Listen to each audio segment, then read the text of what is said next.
Hey friend, today we're talking about rest from a physical but also from a spiritual perspective. And I'm going to leave you with 3 top tips of how you can incorporate more rest into your daily routine. So go grab a pen and paper, get comfy, and use this time to take a break, pop your earbuds in and grab a cup of tea, and let's get started.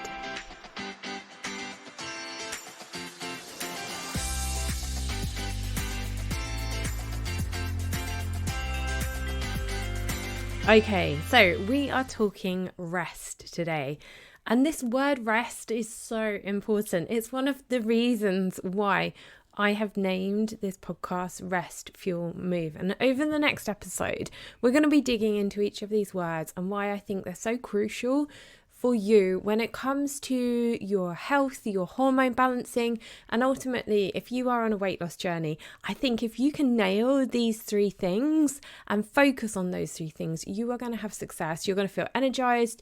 You are ultimately going to lose weight if that is what your goal is. But really, it's about showing up and being the best version of you for yourself, but also for those people that you love around you. So we're going to talk about rest from 2 perspectives. We're going to be talking about rest from the spiritual, but also from the physical perspective.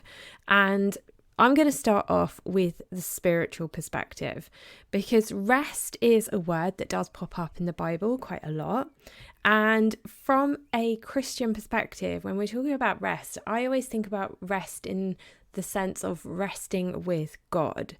And rest is really important. As I mentioned earlier, it pops up in the Bible in so many different ways, in different phrases, in different scriptures. And it's really important. Rest is really important for your spiritual walk. It's important to rest. And as I was having a conversation with a fellow podcaster on her podcast the other day, we were talking about the importance of rest when it comes to hormone balancing. And I kind of joke, but very much tongue in cheek, that, God rested. And we live in this world, in this culture of this sort of hustle 24/7. And we're scrolling through social media and we're seeing all these images of people doing this and people doing that. And we use this word busy as like a badge of honor, but actually really having this sense of, I've always got to be busy, I've always got to be doing something, can actually be hugely detrimental to your physical and also your mental well-being. So that's why I want to approach this idea of rest from a spiritual perspective, first of all, because it's about our mind, and it's about in our mind being okay with resting. And I think for us as women, that is particularly challenging because not only do we have ourselves to think about, you might have a husband, you might have children, and our role is very much looking after other people, which is hugely time consuming, making sure that everybody else's needs are met. And you probably are likely to have some kind of job, or maybe you work for yourself to earn some money. So you're kind of like pushed and pulled in so many different directions. And as a mother, like finding rest and finding like a sense of peace is really, really challenging. And I don't know about you, but I spend an awful lot of my time like feeling massively overstimulated. Now, yesterday, I took my daughter to a kid's birthday party and she was super excited. She was really, really looking forward to it. And we went to the party and we were there for a couple of hours and it was lovely. It was a really great experience for her. But by the end of it, I just felt so tired because the mental, the emotional stimulation and the, let's just be call a spade, kids' parties are exhausting. I came away from there with a huge headache, feeling so tired and just kind of wanting to go lie down in a darkened room. And I know that I'm not alone when I say that.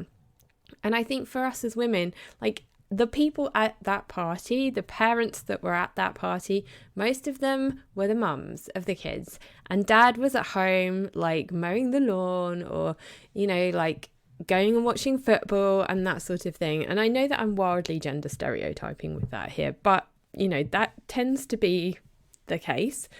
So when we do have a break from work on like a Saturday, or, we haven't got to go and do like a school run or something, 9 times out of 10, we're taking our kids to some kind of activity. Maybe they're doing sports, maybe they've got a birthday party to go. And then all of the mental like load that comes with those kind of things. So Saturday morning in our house looks like me taking my daughter to dancing lessons. So she does ballet and tap. So I have to think about like what she needs, her clothes, her tap shoes, making sure that her ballet costume is all like cleaned and put in her bag. And then you organise the snacks, and then you've got to get them ready to get out the door and to get there.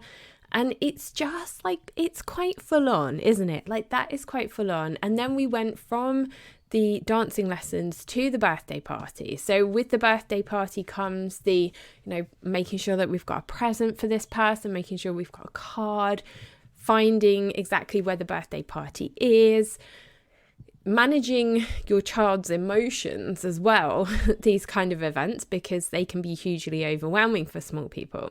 So it's no wonder for you as a mother, as a parent, as a woman in this crazy world that we live in, like rest seems like this kind of thing that just feels so impossible to achieve. But this is why I think it's important. We need to go back and look at what the Bible actually says about rest and how important rest is, because it's what is going to help us to show up in those moments. Like when our kid is having some kind of emotional breakdown because they haven't got the right balloon at a party or something like that, like you can be that emotional support for them. If you have taken care of your own rest, you feel a sense of peace, you feel like you are okay, then you're going to be there and you're going to be able to show up for them. So one of the scriptures I really like around rest is from Hebrews 4 verse 9 to 11. And it says, "There remains then a Sabbath rest for the people of God. For anyone who enters God's rest also rests from their work, just as God did from his. Let us, therefore, make every effort to enter that rest, so that no one will perish by following their example of disobedience." So there's 3 verses in Hebrews 4 saying to you, then a Sabbath rest for the people of God. And anyone who enters God's rest also rests from their work, just as God did from his.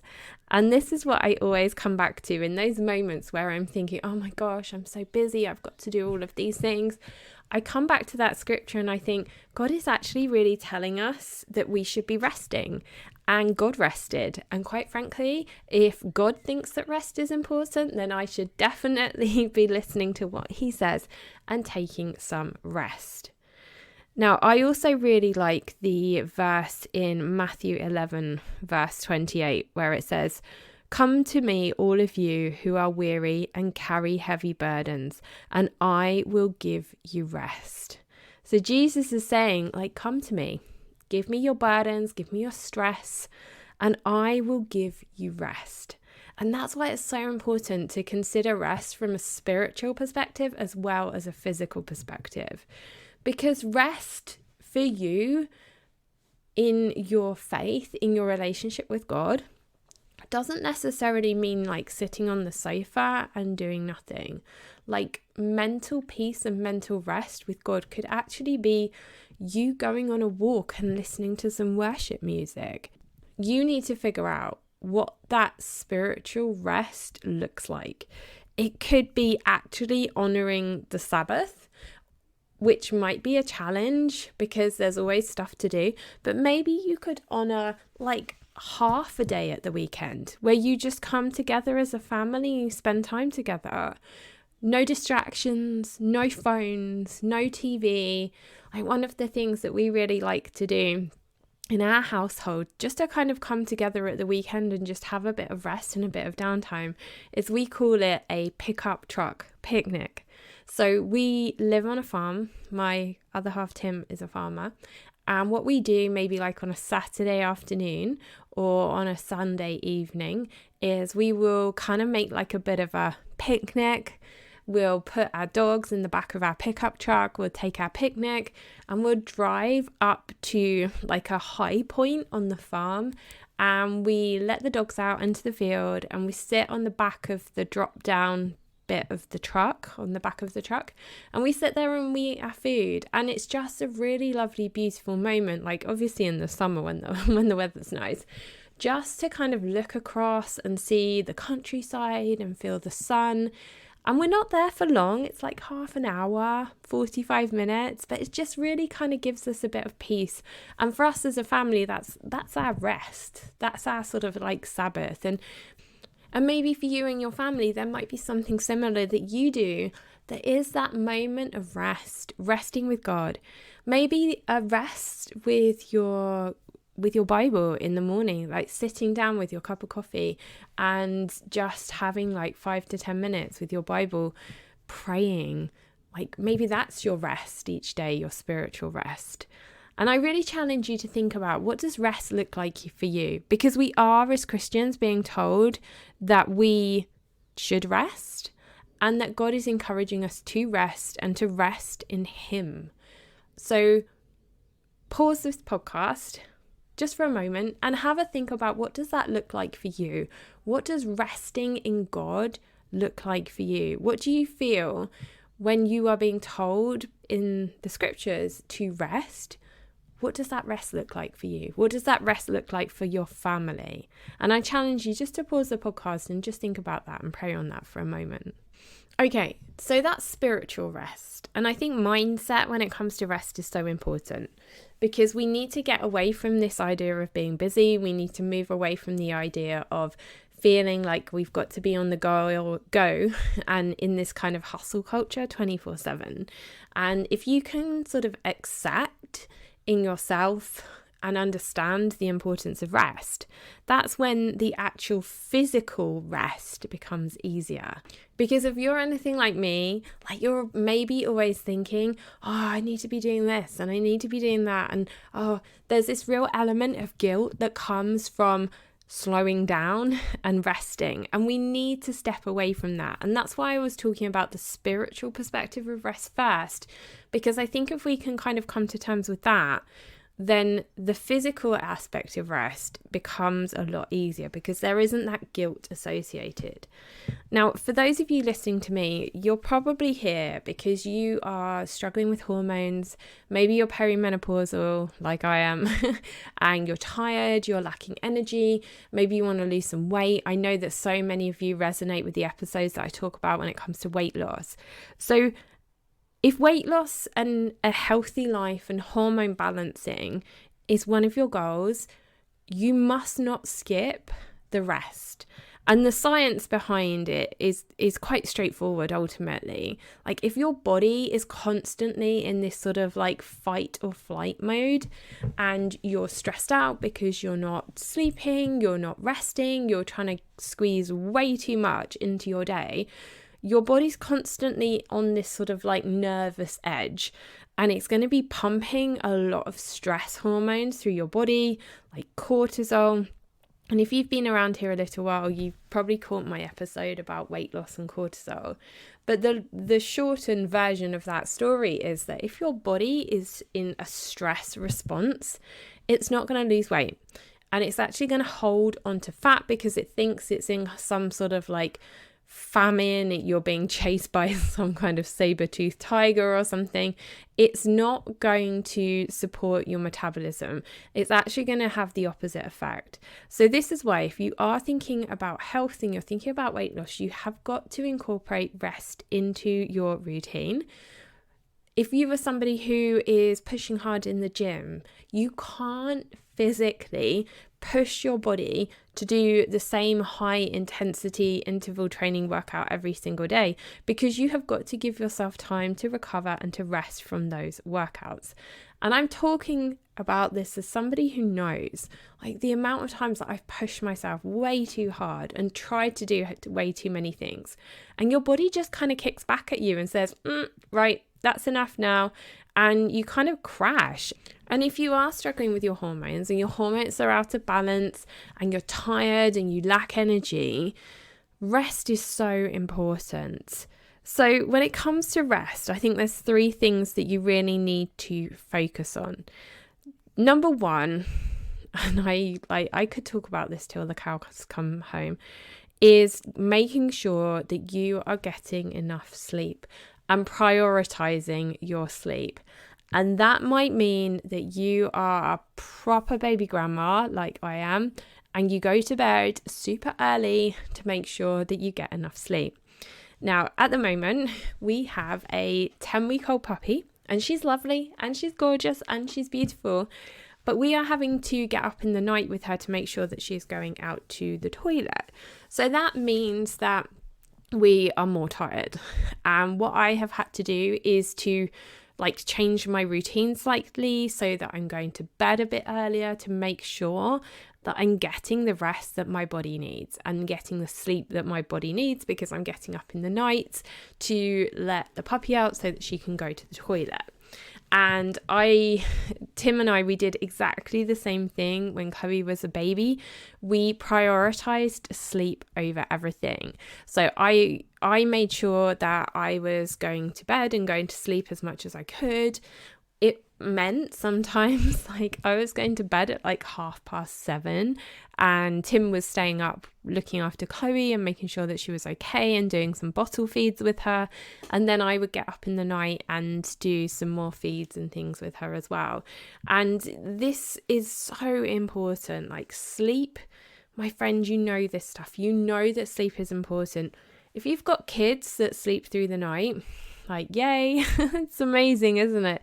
You know what that was like when your babies started sleeping through the night? You just feel like a different person. And this is why, as an adult as well, it's so important that we don't forget our own needs when it comes to sleep. You've probably done so many routines with your kids, making sure that they get a good night's sleep and they have a bedtime routine. So sleep really is important for you. You need to work out what it is that you need when it comes to sleep, and you got to prioritize that. And that's probably going to look like you turning the TV off sooner and not watching stuff on Netflix and not scrolling through your phone on scrolling social media, and having no screens for an hour before you go to sleep. This stuff. But what I really encourage you to do is to figure out what it is in your routine that works for you and do it. I know it's so easy for me to sit here, and honestly, I get it. I really do.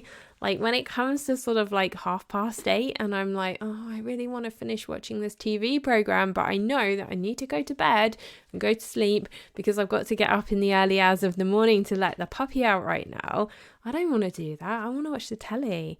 But you've got to think about and, pull out that motivation and that discipline. Discipline's the word, isn't it? You've got to get that discipline to know that behavior is not going to serve you, it's not going to support you, and you're going to feel really bad the next day. Now, I know getting to sleep can be challenging. One of the biggest pieces of advice I can give you when it comes to sleep is building a really good bedtime routine in exactly the same way that you did for your children. You need to have the same kind of routine for yourself. I don't know what that looks like for you, but there's a few things that I think that you can do.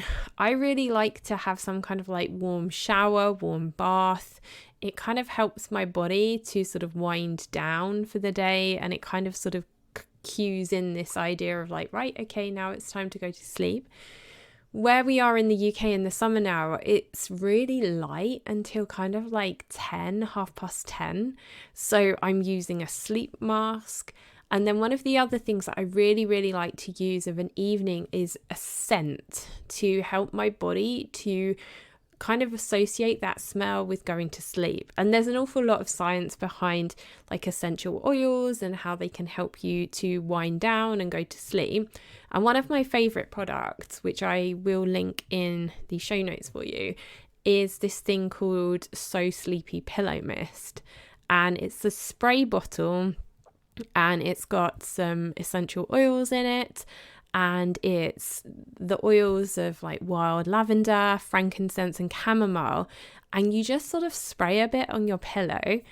And when you put your head on the pillow and you're just about to you're lying there and maybe like your whole to-do list is running through your head, that I always find just really helps me just to kind of calm down and de-stress. And for me, it's an absolute winner because it really does help me to fall asleep. The smells, the scents, it just sort of feels really relaxing. And when you've got that on like really fresh, clean sheets that have been hanging out to dry in the sunshine, oh my gosh, it's like the best feeling, isn't it? So those are my kind of top tips, is to make sure you've got a good bedtime routine. Use a sleep mask if it's light like it is here, and grab some sleep spray. The link of that is in the show notes. It's gorgeous. It smells amazing. One of my absolute must-haves when it comes to getting a better night's sleep. Okay, so that was number 1, is are you getting enough sleep? Number 2 is about taking breaks. Now, if you have a job, my question to you is, are you taking some breaks throughout the day? If you have an office-based job or a desk-based job and you are sitting for long periods of time, it's really important that you get up and move around. Now, any of you that have those like smartwatches, you probably get like these reminders every so often to get up and move. And it's a really good idea if you can, just to stand up, move around like for 5 minutes every hour, and just giving yourself like a bit of a screen break where you're not looking at the screen, you're looking like at the room, or you actually physically get up from your desk and maybe move around a little bit, do a little bit of stretching, just to sort of give yourself a little bit of break from work. Now, tip number 3, linked to rest, is the idea that you don't have to do it all yourself. And you need to get the people around you to help you and support you so that you don't have this like mammoth long to-do list of jobs and work and all of the things around the house, but actually the people around you are helping you and sharing the load and the burden with you, particularly your husband. I really think it's important to like get a better balance between what goes on in the home with men and women, because there still really are some very clear gender stereotypes. But the reality is that women like me and you are working a job and also taking on the majority of the work still in the home. So it basically feels like you have 2 jobs. As well as all the mental load that you have when it comes to looking after your children, you're managing the mental load of what goes in the home. So ask for help. And my biggest tip around this is actually to build in routines with your husband, your older children, if you have them, so that they have their own responsibility, they have their own set tasks that they know that they've got to do at a certain time of day, so that you're not doing it all. And a prime example of that could be like what goes on in our house. So in our mornings, things look really, really similar. I get up, I work out, I take my dogs out, and in that time in the morning before Tim goes to work, he's actually taking responsibility for Chloe, for helping her to get dressed and making sure that she's got breakfast. Because not only does that give him some time with her, but it also helps her to see that it's not just mummy that is like meeting her needs. Like daddy can do these things too. And it took a bit of like working out between myself and Tim and, having these kind of conversations. But we've really sort of got to a point, particularly in the mornings, where things flow really well. He knows what he needs to get done. I know what I need to get done. And it's quite a smooth sort of process. And having like some kind of routine or system like that in the morning so that everybody knows what is expected of them. Young children getting themselves up, getting themselves dressed, like that's one of Chloe's jobs. She knows that before she comes downstairs, she's got to be what we call breakfast ready. So she has to be dressed in her school uniform or her clothes for the weekend before she can even think about sitting down and having some breakfast. And then we have other routines around like making sure that she's done some reading, making sure that she's doing like bits of homework or that kind of thing before she then even thinks about maybe watching something on the TV. getting that help, building those kind of routines, and having everybody take ownership of something in the home and around you is really going to help you to then free up some time in your day for some rest. Now, each of those tips are pretty chunky things. Like, first of all, I'm saying to you, are you getting enough sleep? And there's so much that needs to be unpacked around the idea of sleep, making sure that your bedroom is a good place for you to get some sleep, building a nighttime routine. And I'm going to go into detail in some of these with you over the coming episodes. You know, using those things like that pillow mist that I mentioned that I've linked in the show notes for you to help you to be building a really healthy, good bedtime routine so that you get quality sleep. Talking about taking breaks during the day, like, how are you going to fit that in? What does that look like? Like, I want to help and support you to find the actual practical ways of doing this, rather than me just saying, hey, you need to do this, because you do need to do it. You know that you need to do it, but it's actually, how are we going to unpack that and what are we going to do with that? And then the third point was quite a big one about getting help and asking for help and building routines in your family so that you are not the only person who's doing the work. And I promise you, my friend, like, I'm going to unpack some of these things, these bigger topics over the coming weeks and coming episodes in this podcast.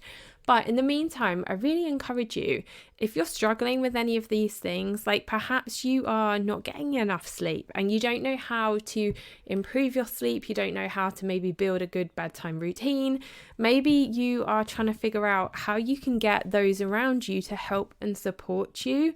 Well, book yourself a one-to-one coaching session with me, because I can help you unpack your schedule, figure out what it is that's challenging you, that feels overwhelming, and then we're going to rework things, and you will come away from that call with a real plan of how to move the needle forward and where you can find your rest and ultimately take back control of your time and feel more peace. As well as the one-to-one coaching call, you will also get the downloadable versions of my She Rises planner and also my fitness planner as well. So the link to book your coaching call is in the show notes. And wherever you are in the world, those calls are open to you. We can work together to find a time that fits. Have an amazing day, my friend. Have an amazing week, and I look forward to connecting with you in the next episode.